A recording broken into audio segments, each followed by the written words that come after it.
آپ صلی اللہ علیہ وآلہ وسلم کی نافرمانی کر کے خدا کی فرما برداری کی ہوس کرنا غلط ہے۔ حضرت جابر رضی اللہ تعالی عنہ فرماتے ہیں کہ نبی کریم صلی اللہ علیہ وآلہ وسلم کی خدمت میں چند فرشتے حاضر ہوئے۔ اس وقت آپ صلی اللہ علیہ وآلہ وسلم سو رہے تھے۔ ان میں سے کسی نے کہا، آپ صلی اللہ علیہ وآلہ وسلم سوتے ہیں، اور کسی نے کہا، آنکھ سوتی ہے مگر دل جاگتا ہے۔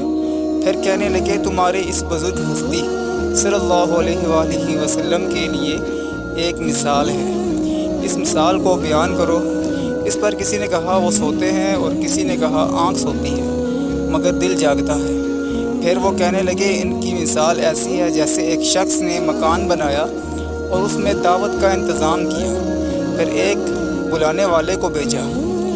جس نے اس بلانے والے کی بات مانی وہ مکان میں آ گیا اور دعوت کا کھانا بھی کھایا، اور جس نے اس بلانے والے کی بات نہ مانی وہ نہ مکان میں آیا اور نہ طعام میں دعوت کھایا۔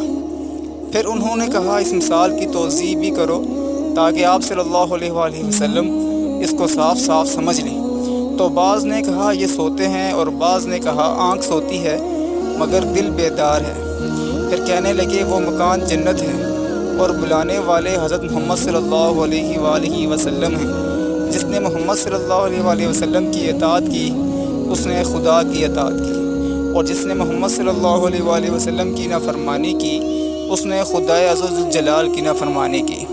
محمد صلی اللہ علیہ وآلہ وسلم لوگوں میں نیک و بد کو جدا جدا تمیز کر دینے والے ہیں۔ یہ حدیث سے متفق ہے۔ تشریح: عالم غیب میں تفہیم کا یہ بھی ایک طریقہ ہے۔ یہاں حضرت کا کلام کی قلبی بیداری تو 3 بار مقرر کیا گیا ہے۔ اسی بنا پر انبیاء علیہ السلام کے خواب کو وحی کہا جاتا ہے۔ جب انبیاء علیہ السلام کا نیند کا یہ حال ہے تو ان کی موت کا حال اس سے قیاس کر لینا چاہیے۔ یعنی کیا وہ موت کے بعد عام ارواح کی طرح بیکار و معطل ہو سکتے ہیں؟ ہرگز نہیں، بلکہ ان کا ادراک و شعور، فہم و احساس اپنی جگہ بحال رہتا ہے۔ اس مثال میں یہ ذہین نشین کرنا منظور ہے کہ فوز و فلاح کا راز صرف حضرت صلی اللہ علیہ وآلہ وسلم کی پیروی میں مضمر ہے۔